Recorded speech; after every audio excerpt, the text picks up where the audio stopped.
Welcome to our TypeFocus presentation. Before we jump in and get started, I want to draw your attention to the current slide. You will need access to your TypeFocus results for our presentation. So if you haven't taken it yet, please follow the directions on the slide. Go and do that now, or if you need a reminder on how you can get onto TypeFocus, just take a picture real quick, pause if you need to, but we're going to want to go ahead and access those results, or of course take the assessment. So pause, take a picture now. We're going to go ahead and move forward. All right, so we're going to go ahead and get started with the interpretation of your TypeFocus results. My name is Brandy Derwin, and I'm the Assistant Director for the SFA Center for Career and Professional Development. Hello, my name is Tierney White. I am a career coordinator also here in the Center for Career and Professional Development at SFA. We do want to give you a brief introduction to our office, so I have a quick video we're going to go ahead and watch together to just tell you a good snapshot about who we are and what we do and how we want to help you as students here at the university. Figuring out post-graduation plans can feel overwhelming, and many students avoid thinking about it. The Center for Career and Professional Development can be the key to ensuring you're prepared for employment after graduation. You don't need to have everything pulled together to visit the Career Center and access our services. We are here for you throughout your college career, from your first semester through graduation. We want to help you grow and learn how to leverage the skills you've gained at SFA. Our tools, your future. Start now. In the Career Center, we employ full-time professional staff members in addition to graduate assistants and student career advocates who make your interactions with our office smooth and pleasant. The Career Center team is specially trained to help you through your career exploration and preparation process. Our office is open from 8 a.m. to 5 p.m. Monday through Friday and is located on the 3rd floor of the Rusk building. The main lobby is where we host all document and professional profile critiques. It is also where you'll find our career closet, a collection of professional clothing you can borrow for free to wear to career expos, presentations, and interviews. The wall of resources contains all of the department's guidebooks that cover topics such as career coaching, graduate school, interview skills, and professional document tips. We also have an interview suite that houses 5 interview rooms. Companies use these rooms to interview and hire SFA students and alumni. We also use this space to help you develop and practice your interview skills through mock interviews. You can also reserve a room for any video or phone interview you may have with a company, or use the rooms to practice your interview skills using InterviewStream, our online interview simulator. If you're wondering what your major or minor should be, we also offer career coaching appointments. Our full-time staff members can help you sort through career options and evaluate whether or not graduate school might be right for you. Handshake is our biggest portal for student and employer interaction. When an employer contacts us looking for a candidate, we direct them to Handshake. And when students come to us seeking employment, we also direct them to Handshake. In addition to job and internship postings, the site allows you to schedule appointments for all of our services and check out a full list of upcoming events like workshops and career expos. CCPD hosts 8 career expos annually, with 5 in the fall semester and 3 in the spring. You don't want to miss these events. Through Handshake, you can search by company name, industry, position types, or location for recruiters attending the career expo. A lot has changed in the employment world in the past few years. You can no longer wing it or wait until your senior year to prepare for the transition from college to career. The Center for Career and Professional Development is your centralized career planning and development office that is dedicated to helping you prepare and ultimately find the career that is the right fit for you. And all our resources are free to SFA students and alumni. Please check our website at sfasu.edu/ccpd for more information. Awesome. So hopefully that gave you guys a brief introduction about our office, who we are, what we do, and how we can assist you while you're here at the university. But now, moving forward. All right, so career exploration and career planning tend to go hand in hand. And here in our office, we've broken down career exploration and career planning into 3 steps that Tierney and I both are going to go through here in just a moment. So keeping in mind with career exploration and career planning, this is going to be an ongoing process. So not just one thing that you can do one time and be done with it, right? So every time you decide to change careers, or if you're deciding to right now to think about a career, these are the 3 steps that we're going to encourage you to kind of walk walk through, okay? So the first thing that we encourage you to do is invest in yourself. And oftentimes a lot of people don't take the time to do that. But we use this fun little acronym in our office. So looking at your interests, your needs, your values, your experiences, and your skills and talents. So for starting off with your interest, right? Well, what are you interested in? What catches your attention and keeps your attention for an extended amount of time? Sometimes those interests can actually lead to a career that you're going to find quite interesting. Go figure. Next, looking at your needs. What do you need to get out of a job? Sometimes that is a certain number of hours that you're looking to work. Sometimes it's a certain time of day that you're looking to work. Sometimes it's also looking at, whether or not you want to work around people a lot, or if you would prefer to work more alone. Those are all things that, if you pause and look at your needs, can help you find a career that's a good fit for you. Next, looking at your values. So what makes you tick? What makes you happy? Luckily, later on in this assessment or this interpretation, we're going to be talking about your values, so I'm not going to go into it too much here, okay? Next, we encourage you to look at your experiences that you've already gone through, whether that be work or your clubs and involvement when you were in high school, or any other things that you did outside of or prior to this moment right now. Looking at those experiences will help you decide, was this an experience that you enjoyed, or was it something that, yes, was momentary, but it's not something you necessarily want to do for the rest of your life. Next, we encourage you to look at your skills and talents, and while, yes, many people will put those into the same basket, we do separate those out a little bit. So when we look at your skills, we encourage you to think about things that you can develop or things that you have learned how to do. And as for talents, we encourage you to think more so around things that you are just naturally good at. So it comes to you very naturally to do these types of, use these types of talents, and thinking about how all that can blend into your career exploration. Next, after we go through the INVEST acronym and kind of assess ourselves, we get to move forward with researching our different options. So you can see one of the top things we have on there is career assessment. We're going to be going over a lot of TypeFocus and what we have for you today regarding that. Of course, if you're more curious about what we just talk about today, you can come into our office and talk about a career coach. But we also talk about online resources. It's important to understand your possible jobs or opportunities, and you can figure that out through research. So by conducting research, you can become a more well-informed consumer. But remember that despite submitting job interest letters or applications via your computer or online, it's going to be important to realize it's a real person at the end of the day that does the hiring. So you also want to make sure that you can get comfortable talking to people. So thinking about enhancing your personal skills and thinking about your network. You might think what your network could be like right now, and if no one comes to mind, I'm sorry, you're wrong.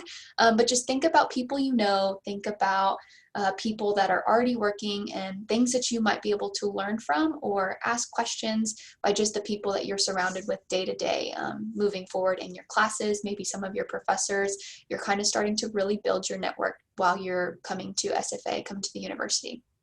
And then, of course, our favorite way that you can research options is by getting some hands-on experience.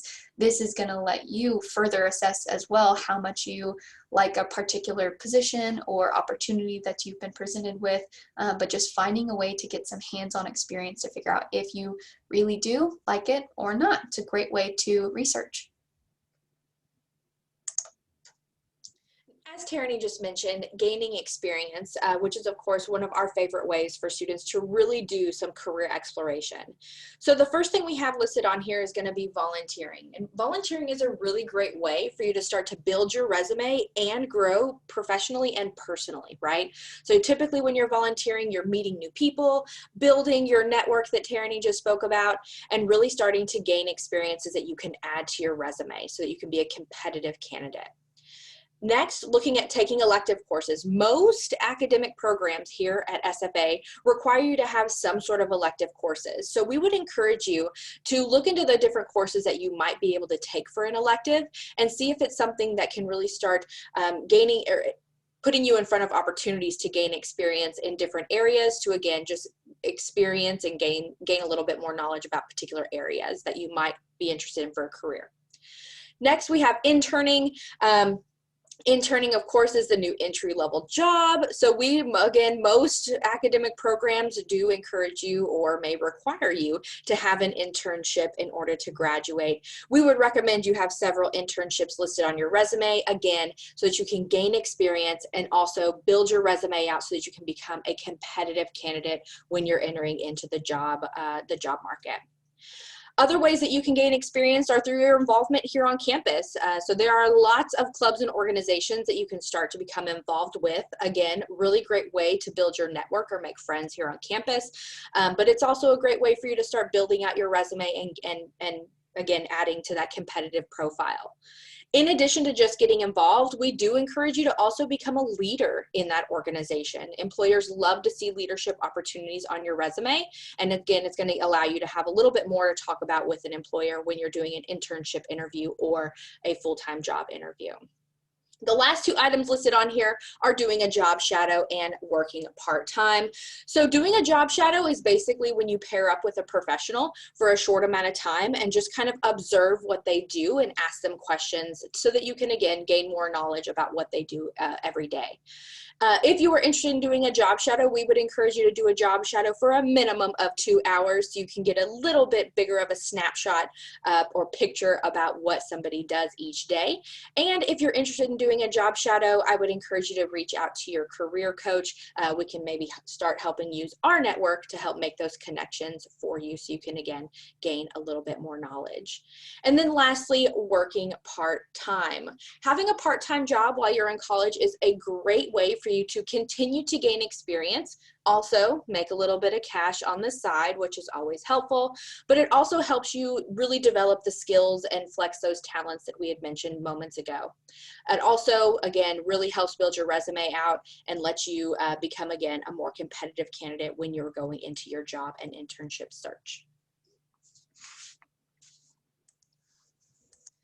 Okay, so then now we kind of get posed with this myth. Does your major actually equal your career?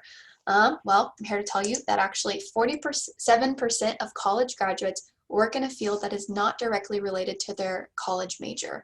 So I'm not saying that to discourage you, but want to let you know you're just might not be penciled in.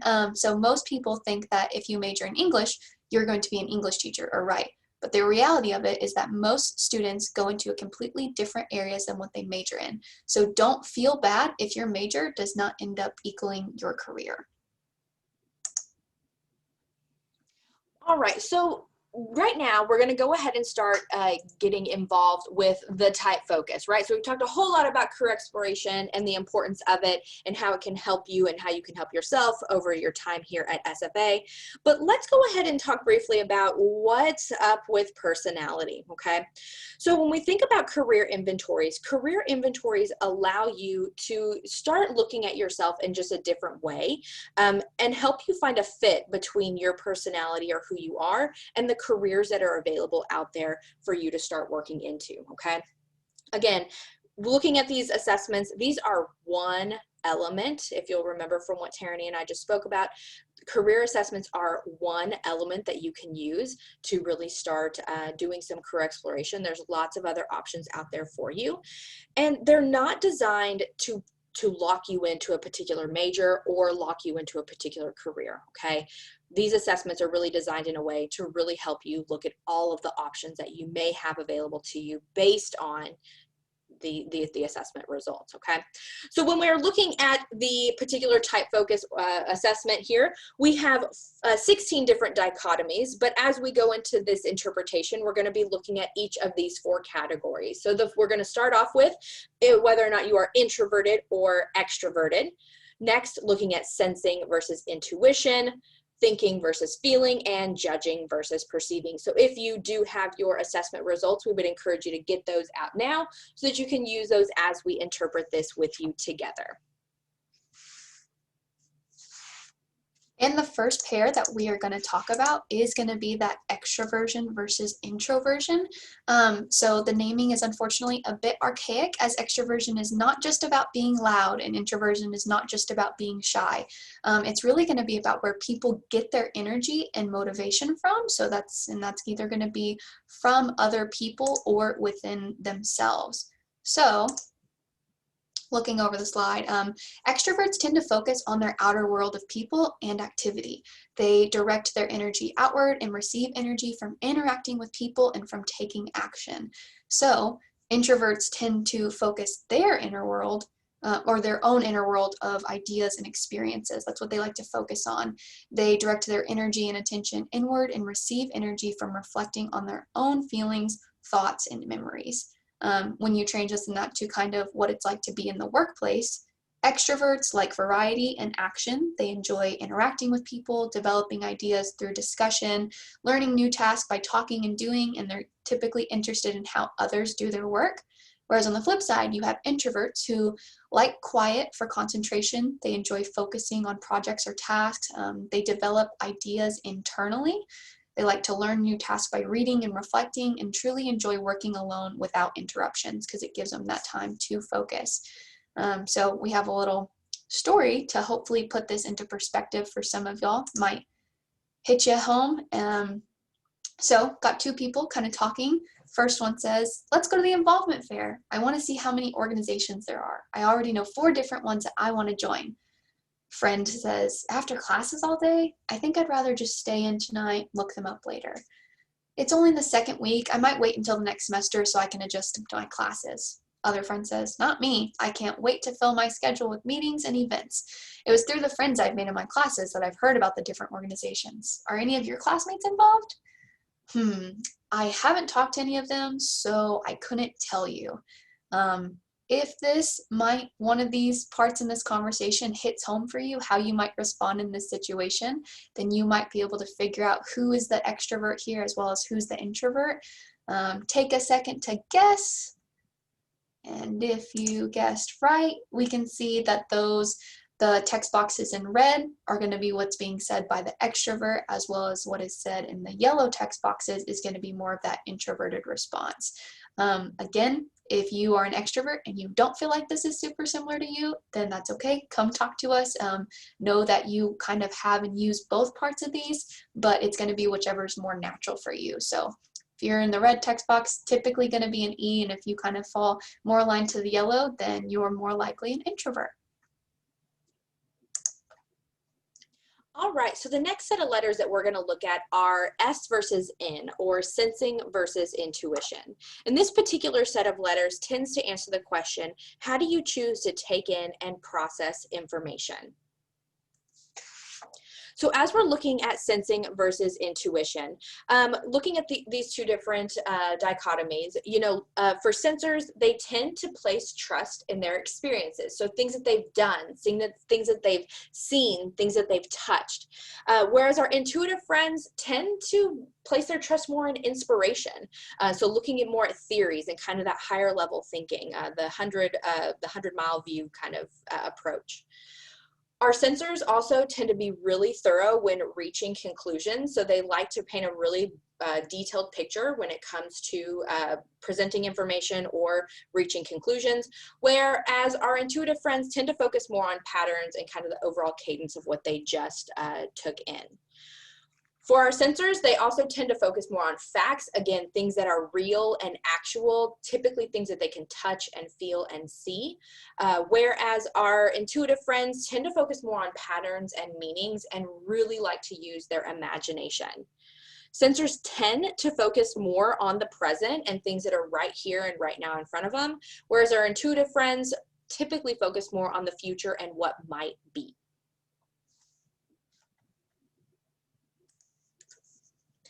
So again, same kind of dialogue boxes back and forth. So the green box starts off by saying, I am going to the library later to look up some things for our research paper if you want to come. Friend says, oh, are you going to look up the poverty rates for this area? And friend says, yeah, I think I'll be able to find a lot of information through online articles and resources. Do you want to join? Other friend says, I actually planned on going to the homeless shelter to see if there was someone there that I could interview for it. I might even see if I can learn the perspective of anyone staying at the shelter. Can you come, you can come with me if you would like. And other friend says, yeah, that's a great idea, but I think I'll be sticking to looking up the information online. That's my preference and my preferred way of learning. So very similar to how we did the last activity, you might have related to one of these categories or the other.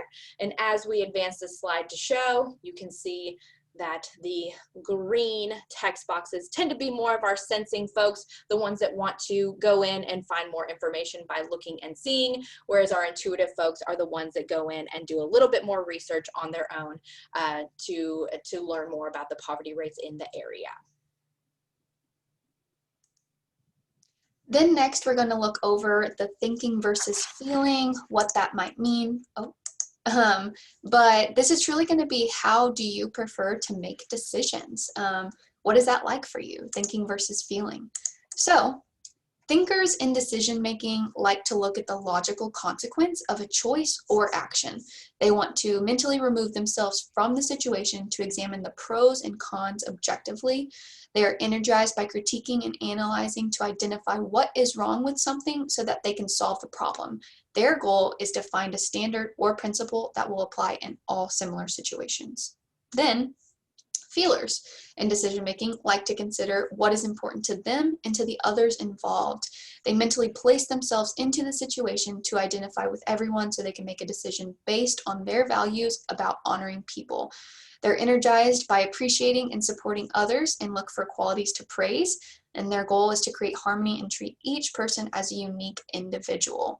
So when you see this in the workplace, your thinkers are going to really focus on task, use logical analysis to understand and decide. They want mutual respect and fairness among all their colleagues. They are firm-minded and can give criticism when appropriate, and they like to apply principles consistently. They like consistency. Whereas on your feelers, they're going to focus on people's interactions. They like to use values to understand and decide. They want harmony and support among their colleagues. They are pretty empathetic and prefer to accommodate and reach consensus, and again, like to apply their values consistently. That's the type of consistency that they prefer. Again, another conversation for us to kind of relate, hopefully. Friend one says, listen, our suite mate has not been taking out the trash on their day. We all agreed on specific days, so it was evenly distributed. Friend two says, yeah, but they've only missed it like 2 times and classes are really starting to pick up. Maybe we could text in the group chat a kind reminder since it's their turn again tomorrow. And the friend in red says, or we could tell the CA that they're breaking our roommate agreement because that's what I would rather do. Friend goes and says, there might be more going on with them. I'll see if we can all get together tonight to talk things out. Friend says, that's fine. I just want to make sure everyone is taking their turn. So this might hit home. Maybe sister or brother doesn't like to take out the trash on their day.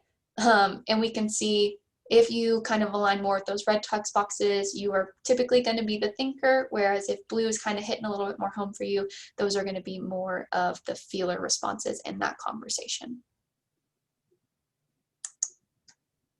All right, and the last set of letters that we're going to be looking at are judging versus perceiving. So answering the question of how do you relate to the external world? So as we're looking at judging versus perceiving, I'd like for y'all to kind of keep in mind these 2 different perspectives. So when we think about judgers tend to like to live a very planned and orderly life so that they can regulate and manage their lives and their time that they have available in the day. They enjoy making decisions, and they like to have closure on those decisions, and they like to move on from those decisions. So they like to see things wrap up and move on. Their lives tend to be very structured and organized, and they like to have, again, things settled and moved on, projects completed, assignments completed, etc. They also like to stick to the plan. Like I mentioned, they're planners, so they make the plan and they want to stick to the plan. And their schedule is very important to them. So they also get their energy from getting things done. These tend to be the list makers in the room, or if you already have a planner and you have filled it out, you may be really relating to what we're talking about right now.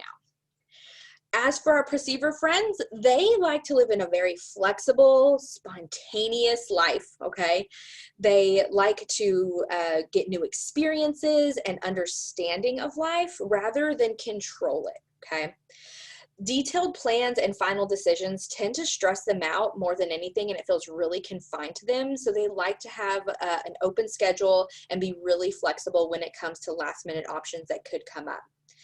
They are also really energized by how resourceful they can be as deadlines are approaching, and as ways to get energy to complete projects or assignments, okay? So for our perceiving friends, these may be the types of folks that have perhaps purchased a planner, but you haven't quite opened it up yet and started putting things in it. But you know, you've got a planner, so perhaps you're moving in the right direction to gain a little bit more energy to accomplish the tasks that are ahead of you this semester. So last little dialogue conversation here. In the yellow boxes, we'll start the conversation off, and this person says, what do you want to do today? I think the pool is open at the rec center, the campus rec center. Second friend says, I can't go to the pool today. We have to start working on our papers for English 132. Other friend says, you mean our paper that is not due until Friday? I am not going to start that until Thursday. Other friend says, Thursday? Even though it's due on Friday, I have time scheduled each day this week to work on it before then. Do you have all of Thursday blocked off in your planner to write it? Other friend says, I don't really use a planner. I'll get it done, but I'm definitely going to the pool today. That is for sure happening. All right, so as we are going through this dialogue box, you may be relating to one or the other. For my folks in, my perceiving folks, the yellow boxes may have really struck a chord with you. And for my J's in the room, the green boxes may have been something that you related just a little bit more to. Perfect. And that kind of, from there, we're going to switch gears. We hope you enjoyed a little bit of that TypeFocus debrief to get to a little bit to know, get to know a little bit more about your letters and how they kind of really apply to your personality, what those things mean. We're going to switch gears for a second and talk about your interest and seeing if you've ever heard of the REASIC code. Here are the 6 general occupation themes on the slide that we're going to talk about. Your theme is going to be listed with the first letter of at least 1 through 3 of the 6 themes. So, and what I mean by that is we have realistic, investigative, artistic, typically going by the RIA, whatever their first letter is. You can see we have the doers as the realistic, thinkers as investigative, the creators as artistic, the helpers as social, the persuaders as enterprising, and the organizers as conventional. We're going to kind of break these down moving through the next couple slides so you can get a better idea about what these interests actually mean when it comes to your world of work, or even in comparison maybe with your personality. All right, so starting off with the first 2 REASIC themes, we're going to talk about realistic and social. So our realistic folks, as Tierney just mentioned, are our doers, right? These folks tend to enjoy working with their hands or their tools or machinery or animals. They also tend to enjoy being outside or working or fixing things. They like to take physical risks when it comes to the work that they're doing, so they're not afraid to jump in and do something that may be physically demanding. And they also they prefer concrete problems as opposed to abstract problems. So again, these realistic folks tend to like to be able to see the problem that they have in front of them, work through it, and have it completed. The next area that we're going to talk about are going to be our social folks. So if your REASIC theme is indicating social, you may relate to this.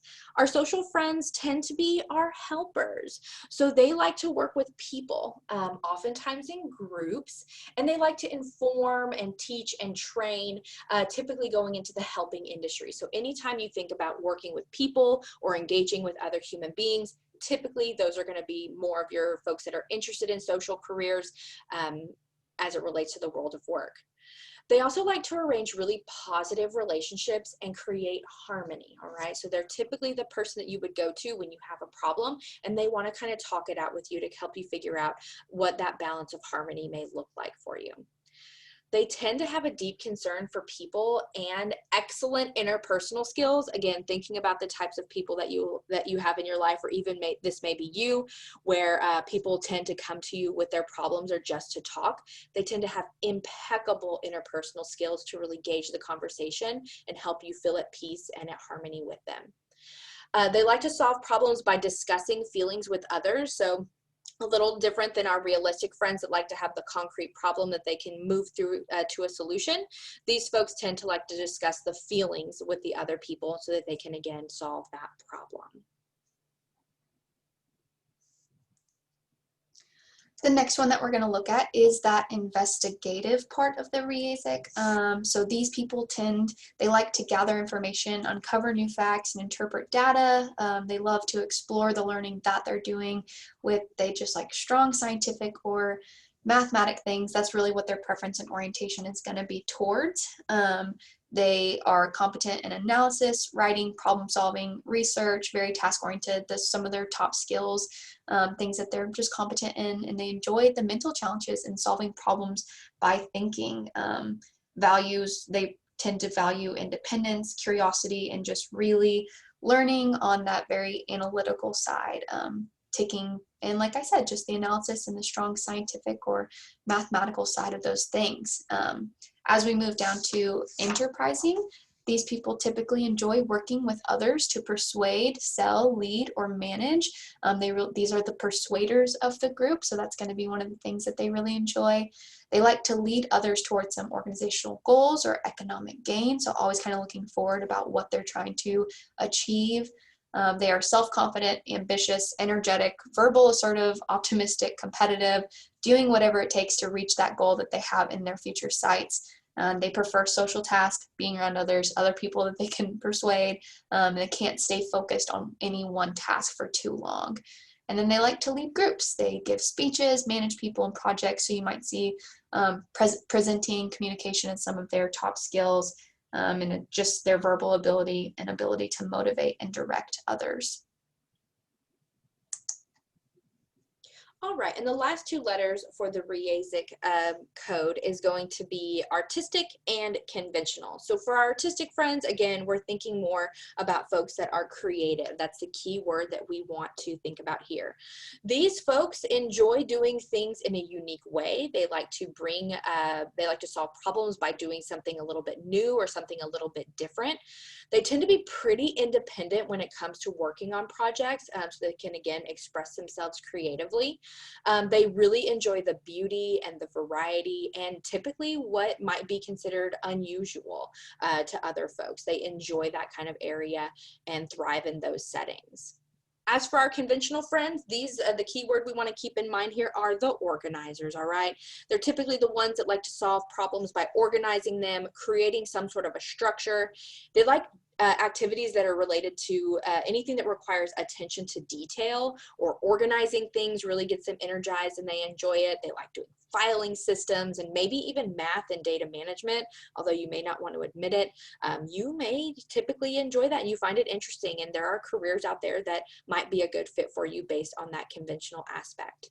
They tend to be very practical, systematic when it comes to, again, achieving tasks. They like to be accurate. They're typically dependable, especially when it comes to projects or responsibilities set forth by their supervisor. And they tend to live pretty orderly, and they don't mind being managed at all. So they don't necessarily thrive in that independent setting. They can, but they tend to enjoy being managed by somebody else. So as we think about these 6 different six different areas for your interest, we would encourage you again to use this as one piece for your career exploration, and know that there are some careers out there that encompass all 3, all 2, all 1, however you want to look at this. For your interest, you might be able to find careers that are a good fit for you based, again, on things that you find interesting.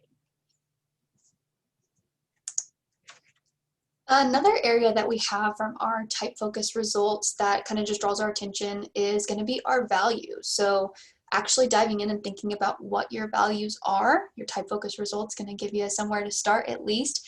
But those are going to be what makes you happy, okay? So what is going to bring joy to your life and experiences and things that you look for to have a meaningful work experience, job opportunities.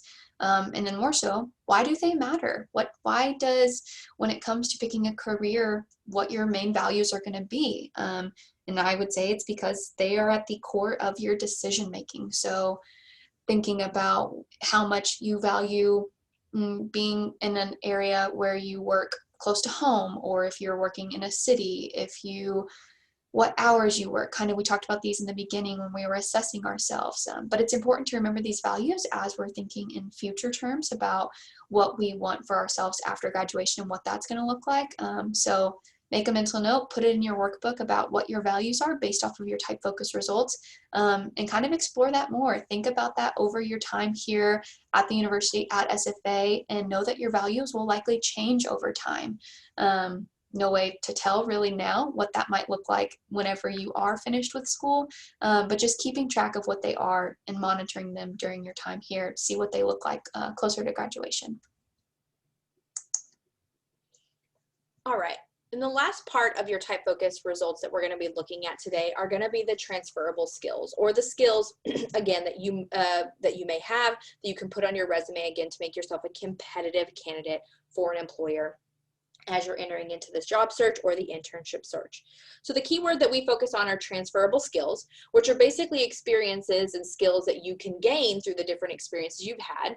So basically, you have an opportunity, you learn something new, or you kind of develop those skills, you put them in your little tool belt with you, and then you take those on to the next opportunity and apply those skills and even develop those even further. So when we think about the skills that we have, the TypeFocus assessment does a great job on helping you identify skills that you feel like you have, but we do want to point out the top 8 competencies that NACE, which is the National Association of Colleges and Employers, they basically have a conversation with employers every year, and they say, hey, regardless of a student's resume and regardless of their previous work experience, what key skills do you need them to know how to do starting day one? All right. So employers have sat down and they've identified these top 8 skills that are listed on your screen as skills that they're hoping to see on your resume. Again, these are skills that will help you stand out as a competitive candidate and really help you hopefully land that job or that internship. Or kind of at this phase, it may be even a great idea to start looking at these skills and saying, what do I feel I already possess and I'm already really good at? And what are some areas that truthfully I need to develop while I'm here in college so that I can be a more competitive candidate when my job search arises, all right? When we think about these skills, again, we want to think about our previous experiences and how we have learned these skills. It's great to say that you have them, but it's even better to tell me how you have them and how you can apply them to the position or my company. Again, I encourage you all to think about your time here at SFA and how you might be able to sharpen these skills as you go through your time here before you graduate. Again, now's a really great time to look at experiences and gain some resume builders so that you can start telling that story to employers as you start to apply for positions and internships. Again, TypeFocus does a really great job outlining those skills, but we would encourage you at a minimum to pay attention to these 8 competencies, as these are directly reported from employers saying these are what they're looking for in a recent college graduate. So we have talked a little bit now about the personality TypeFocus result, the interests that are on there, some about your values as well as skills. TypeFocus, your results do report on all 4 of these different categories. You can jump into TypeFocus and explore even more though than what we've discussed today. It's a really cool resource that will actually let you know different major options that might kind of align with these different areas that are available here at SFA. So if you are maybe not sure what you want to major or minor in, know that you can come in and talk to one of your career coaches in our office, discuss that more, discuss your results more to see more about that. And then even moving forward, if you have your major nailed, you know what you want to do, there's also career opportunities listed throughout your TypeFocus results that we can discuss more too, see how you feel about them, see how they align with your values, skills, interest, personality, etc. But just know that there's more on there for you to explore, especially going to be those majors and different career opportunities. We did it. So thank you, Brandy. Thank you, me, LOL. Oh gosh, for presenting today. If you have any questions over anything that we've discussed, feel free to jump into any of our social media platforms. Direct message us on there if you're trying to get connected with a career coach. We'll let you know how you can do that. While you're there, feel free to follow us on any of those platforms. But I want to say thank you for sitting through the TypeFocus with us. It was good. I want to mention really quickly with the career coaching appointment and following us on social media, that's going to be a really great way for you to stay up to date with things that are going on in your career center here on campus. Once the semester starts, you are going to get involved with your classes and start making friends and really start making the most out of your experience here at SFA. But of course, we want to do our best to try to keep your career exploration and your career decisions at the forefront, so you can keep that motivation going, and of course ask any questions that you may have, so that once you graduate, you're easily transitioning into the world of work. You have a well-written resume, you're ready to interview with an employer. Those are all key things that of course we can talk about in a career coaching appointment. So we encourage you, follow us on social media so you can stay up to date with all of the cool things your career center is doing for you here on campus. And then a brief note to leave you on for you to maybe do some self-exploration and some downtime. Just 2 quick questions you might want to do is, number 1, search your Myers-Briggs brain on Google Images. You can see the example we have down there at the bottom, but kind of look it over. They can be a little fun, maybe funny, but identify 3 words or phrases that really stand out to you and make you feel seen. Looking over those can just be a fun activity. Question 2, based on your TypeFocus result, identify 1 strength you can apply to your schoolwork for this upcoming semester, or maybe a skill that you want to really develop and sharpen over your time here at SFA.